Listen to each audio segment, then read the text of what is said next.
The glass tower of Morrison & Wells stood like a monument to corporate America in downtown Seattle.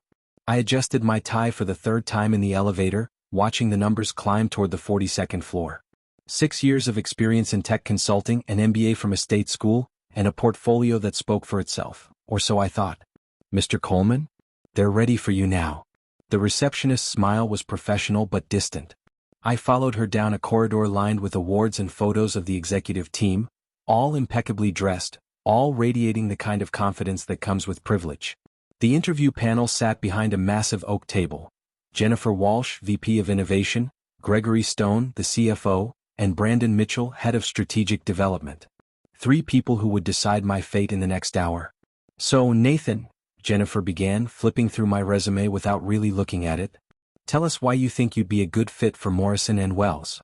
I launched into my prepared answer, discussing my experience with digital transformation projects, my track record of increasing operational efficiency by an average of 34%, and my vision for how traditional consulting firms could adapt to the rapidly changing tech landscape. Brandon leaned back in his chair, arms crossed. That's all very textbook. But do you understand our culture here? Morrison & Wells isn't just about numbers and metrics. It's about legacy, relationships, pedigree. The word pedigree hung in the air like a challenge. I understand that building trust with clients takes more than credentials, I replied carefully. It takes results. And I have a proven. Where did you say you went to school? Gregory interrupted, his eyes finally lifting from his phone. State University. But I also. He exchanged a glance with Jennifer that I wasn't supposed to catch. And your family background? What does your father do? The question felt like a landmine. He was a mechanic. He passed away when I was in college. Another look between them. Jennifer's smile tightened. Nathan, you clearly have ambition. But Morrison & Wells serves Fortune 100 companies, old money families, institutional investors. Our consultants need to speak their language, understand their world. It's not just about what you know, it's about who you are. My hands clenched under the table. I knew exactly what she meant. I have letters of recommendation from 3 executives at companies you currently serve, I said, keeping my voice level. I've led projects that generated over $50 million in value. I think results speak louder than. The thing is, Brandon cut in, leaning forward with a patronizing smile, we're looking for someone who already fits seamlessly into our ecosystem. Someone who doesn't need to adapt or learn the ropes of this particular world. You understand what I'm saying? I understood perfectly. I'd heard versions of this speech before, at networking events where I was the only person without a country club membership, at conferences where everyone else had family connections that opened doors before they even knocked.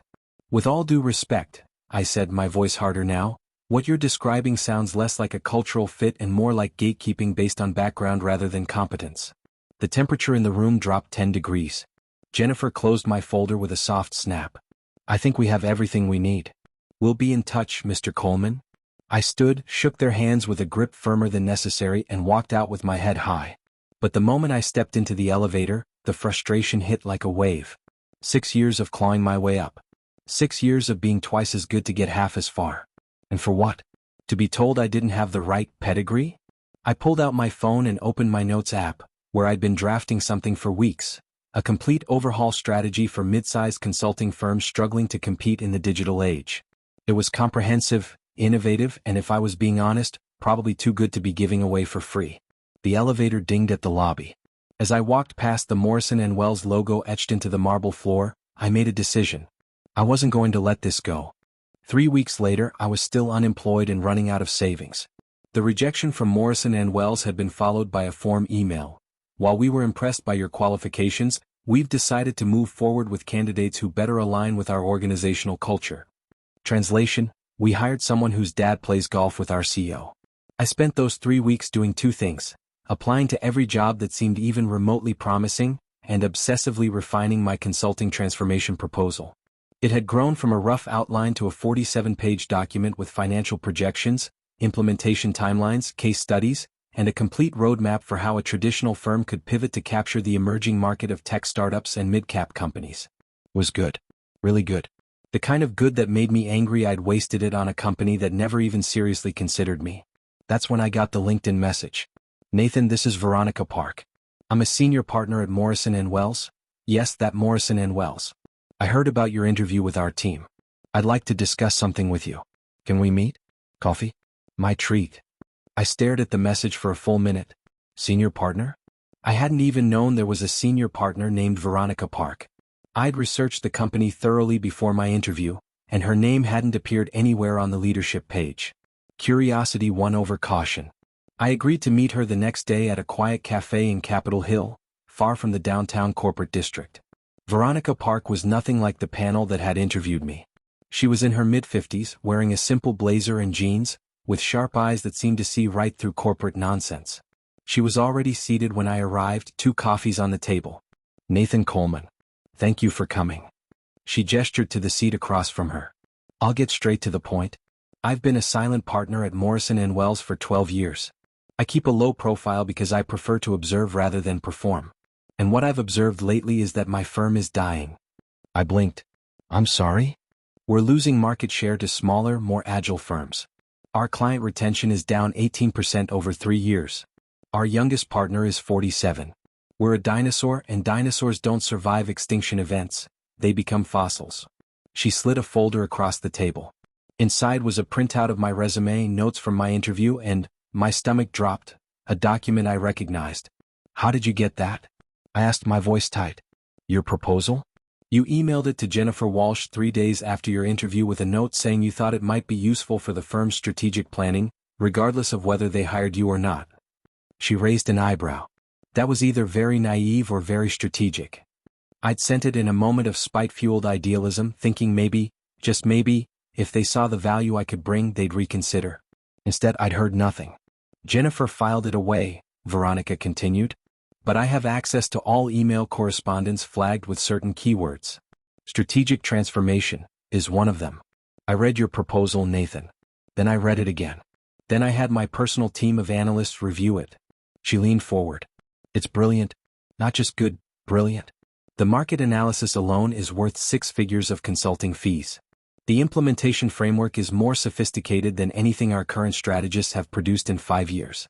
And the financial projections are not only realistic, they're conservative. This could save the firm. My heart was pounding. Then why didn't anyone? Because Jennifer, Gregory, and Brandon are the exact problem your proposal solves. They're gatekeepers protecting a system that benefits them.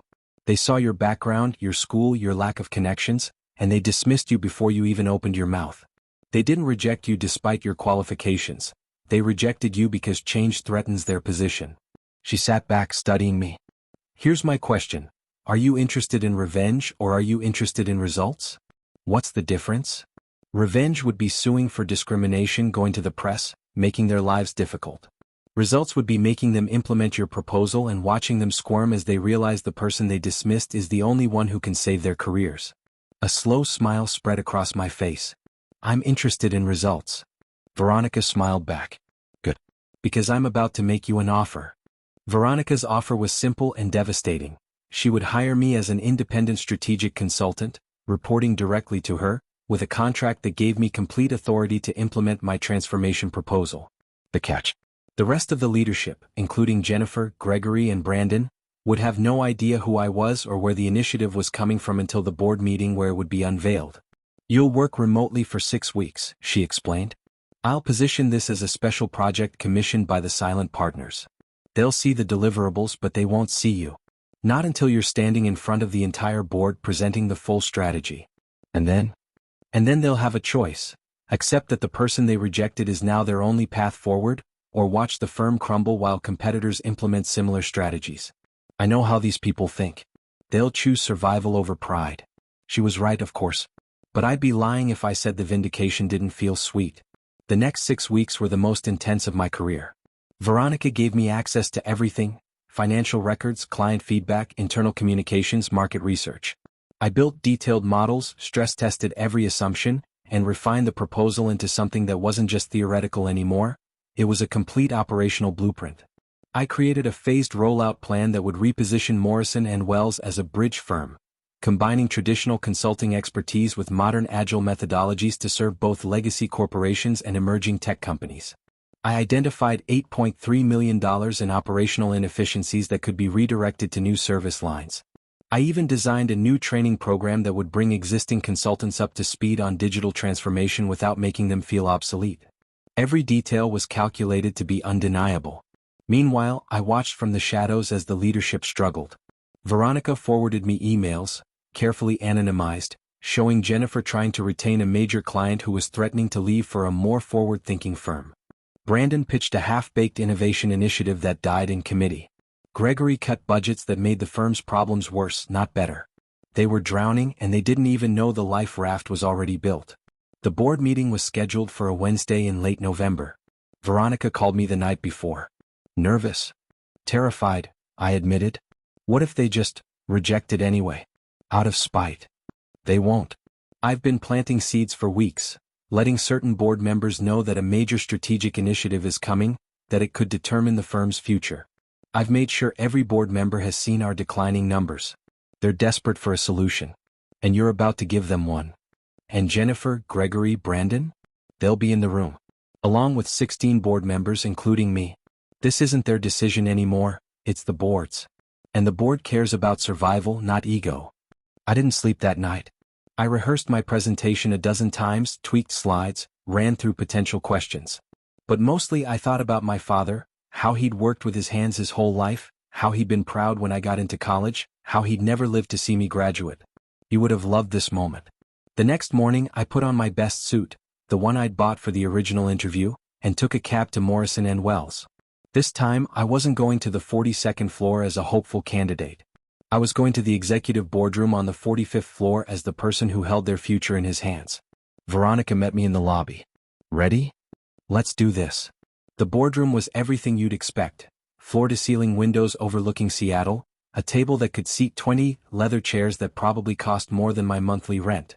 The board members were settling in, coffee cups and tablets scattered across the table. And there, sitting together on one side were Jennifer, Gregory, and Brandon. They looked tired, stressed. Good. They didn't recognize me at first. Why would they? I was just another consultant presenting another proposal. But as Veronica introduced me and I stepped up to the presentation screen, I saw Jennifer's eyes widen. Then Gregory's jaw tensed. Then Brandon sat up straighter, his face going pale. Good morning, I said, my voice steady and clear. My name is Nathan Coleman, and over the next 45 minutes, I'm going to show you exactly how Morrison & Wells can not only survive the next decade but dominate it. Jennifer looked like she wanted to sink through the floor. Brandon's hand was actually shaking as he picked up his water glass. And I smiled. Because this was just the beginning. The presentation went flawlessly. I walked the board through every element of the transformation strategy, the market analysis showing exactly where Morrison & Wells was losing ground, the competitive landscape revealing how nimble firms were eating their lunch, and then the solution, a comprehensive 3-year plan that would reposition the firm as the premier bridge between traditional enterprise consulting and modern digital transformation.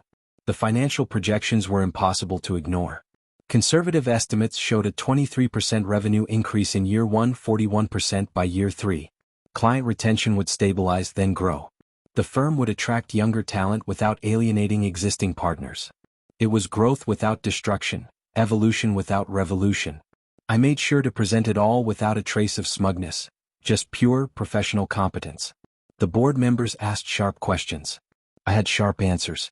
I'd spent 6 weeks anticipating every possible objection, every concern, but what about?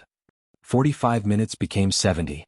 The energy in the room shifted from skeptical to engaged to genuinely excited. These were people who'd watched their firms slowly decline for years, and now someone was telling them it didn't have to be that way. Someone they'd rejected 3 months ago. When I finished, there was a moment of silence. Then Margaret Harrison, the board chair, started clapping. Others joined in. It wasn't polite golf clap applause, it was real. Mr. Coleman, Margaret said, this is the most comprehensive strategic proposal I've seen in my 15 years on this board. The analysis alone is worth the consulting fee. I nodded my thanks, then glanced at Jennifer, Gregory, and Brandon. They sat frozen, their faces carefully neutral but their eyes betraying them. Jennifer's jaw was so tight I could see the muscle twitching. Gregory was staring at the table. Brandon looked like he was trying to disappear. I do have one question, Margaret continued. Veronica mentioned you'd worked on this independently over the past 6 weeks. But looking at the depth of this analysis, the institutional knowledge required, you clearly understand Morrison & Wells intimately. How? This was the moment Veronica and I had planned for. I had a unique perspective, I said carefully. I've been studying firms like Morrison and Wells for years, how they operate, where they struggle, what makes them vulnerable to disruption. But I also had something else, motivation. I pulled up a slide I'd kept hidden until now. It showed 3 photos side by side, my original interview panel. 3 months ago, I interviewed for a senior consultant position here. Jennifer Walsh, Gregory Stone, and Brandon Mitchell conducted the interview. My qualifications were solid. 6 years of experience, proven results, strong recommendations from executives at companies Morrison and Wells currently serves. But I was rejected. The room was dead silent now. Every eye was on Jennifer, Gregory, and Brandon. The reason given was cultural fit, I continued, my voice calm but carrying an edge. But what that really meant was that I didn't go to the right schools, didn't come from the right background, didn't have the right pedigree. I was told that working with Fortune 100 companies and old money families required understanding their world, and that I, the son of a mechanic who worked his way through a state school, couldn't possibly understand that world. Gregory started to speak. Now that's not. Is any of what I just said factually incorrect? I asked, looking directly at him. He closed his mouth. Jennifer's face had gone red. Brandon was staring at his hands. The irony, I continued, turning back to the board, is that the reason I could create this proposal, the reason I understand Morrison and Wells' problems so clearly, is precisely because I'm not from that world. I see what they can't see. I notice what they've become blind to. The gatekeeping that kept me out? It's the same gatekeeping that's keeping out the clients and talent you need to survive. Margaret was watching me with a peculiar expression, something between admiration and concern. That's quite a story, Mr. Coleman. But I'm not sure I understand the point you're making. Are you suggesting discrimination in our hiring practices? No, I said and meant it. I'm suggesting something more fundamental, institutional blindness. Jennifer, Gregory, and Brandon didn't reject me out of malice. They rejected me because they genuinely believe that background and pedigree matter more than competence. They've been rewarded their entire careers for thinking that way. The system worked for them, so they assume the system works. I pulled up another slide, this one showing Morrison and Wells consultant demographics compared to their competitors. But look at the data. 73% of your consultants come from 5 universities. 81% come from households in the top 20% income bracket. Your firm is homogeneous in ways that have nothing to do with competence and everything to do with access. Meanwhile, your most successful competitors have consultant bases that are twice as diverse in terms of educational and socioeconomic background. The market is changing, I continued. Your future clients, the tech companies, the new money, the disruptors, they don't care about pedigree. They care about results. And if Morrison and Wells wants to serve them, you need consultants who understand their world. People like me. Thomas Brennan, one of the senior board members, leaned forward. So what are you proposing? That we hire you after this presentation as some kind of symbolic gesture? No, I said firmly. I'm proposing you implement this strategy because it's the best path forward for the firm, regardless of who created it. My personal story is just context. The question you need to answer is simple. Do you want to survive? Another silence. Then Margaret spoke. Veronica, you've been quiet. You brought Mr. Coleman in. What's your recommendation? Veronica stood, and suddenly the energy in the room shifted. When she spoke, her voice carried an authority I hadn't heard before. I've been a silent partner in this firm for 12 years, she said. I've watched us slowly become irrelevant. I've watched talented people be passed over for connected people. I've watched us lose clients because we're too rigid to adapt. And I've watched leadership meetings where innovation dies because the people in charge are more interested in protecting their status than protecting the firm. She looked directly at Jennifer, Gregory, and Brandon. 3 months ago, you had a chance to hire someone who could have started changing our trajectory. You rejected him because he didn't fit your narrow definition of what a Morrison and Wells consultant should be. So I hired him myself, gave him 6 weeks and full access to our data, and asked him to show us what we're missing. She gestured to the presentation screen. This is what we're missing. Not just Nathan Coleman, though we clearly should have hired him, but an entire generation of talent and an entire market of clients. This proposal isn't just good strategy. It's a mirror showing us exactly what we've become. A firm so obsessed with legacy that we're building our own tomb. The room was silent. Several board members were nodding slowly. My recommendation, Veronica concluded, is that we implement this strategy immediately. And my second recommendation is that we hire Nathan Coleman to lead the implementation as Director of Strategic Transformation, reporting directly to this board. Jennifer finally spoke, her voice tight. With all due respect, Veronica, making a hiring decision based on a single proposal is exactly what you should have done 3 months ago, Veronica cut in. But you didn't. You chose pedigree over performance. And that decision has cost us 3 months of transformation time we can't afford to lose. Margaret looked around the table. I'd like to call for a board vote. 2 items. First, adoption of the Coleman transformation strategy.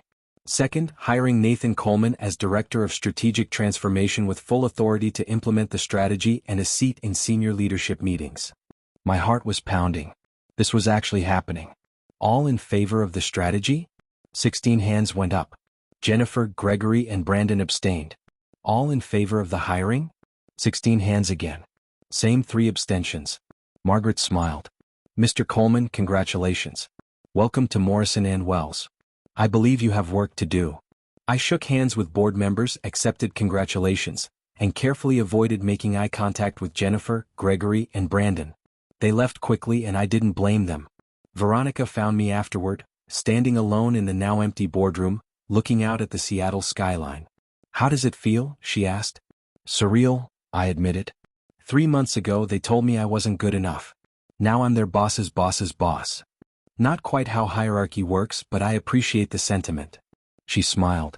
You earned this, Nathan. Not because of what they did to you, but in spite of it. I know. But. I turned to her. I need to ask you something. Why did you really do this?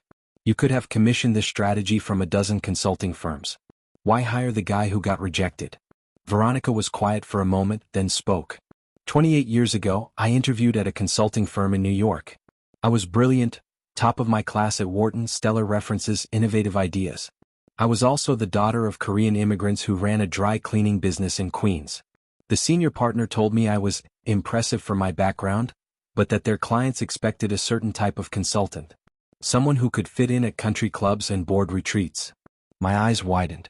Jesus. I was devastated. But then I got angry. Really angry. So I started my own boutique consulting firm, built it up over 10 years, and sold it for enough money to become a silent partner in that firm. The same firm that rejected me. And I've been sitting on their board ever since, waiting for the right moment to prove that their whole system was broken. She smiled, but it was sad. You were that moment, Nathan. Not because I wanted revenge, I'm long past that. But because you reminded me that talent doesn't care about pedigree. Innovation doesn't come from country clubs. And the firms that forget that don't deserve to survive. We stood together in silence, watching the sun set over the city. So what now? I asked. Now you do the hard part. You implement this strategy. You prove that hiring based on merit actually works. You bring in the talent we've been ignoring. You change the culture from the inside. She paused. And you do it while Jennifer, Gregory, and Brandon are still here, watching every move, waiting for you to fail. I thought about that, the reality of what I just stepped into. This wasn't a victory. It was the beginning of a much longer fight. But I was ready. One more thing, Veronica said. That part in your presentation about your father being a mechanic? That was good. Real. Don't lose that, Nathan. Don't become what you replaced. I nodded. I won't. She patted my shoulder and left me alone with my thoughts and the city lights. I thought about my father, about the interview that had humiliated me, about the 6 weeks of work that had turned rejection into redemption. I thought about all the people who'd been told they weren't the right fit, and how many brilliant ideas had been dismissed because they came from the wrong person. And I thought about what I was going to do with this chance. The next morning, I'd start implementing the transformation. I'd face Jennifer, Gregory, and Brandon in meetings. I'd have to prove myself every single day to people who'd already decided I wasn't worthy. But tonight, I just stood in that boardroom and let myself feel it. They'd said I wasn't the right fit for their culture. Turns out, their culture wasn't the right fit for their survival. And now I was going to change both.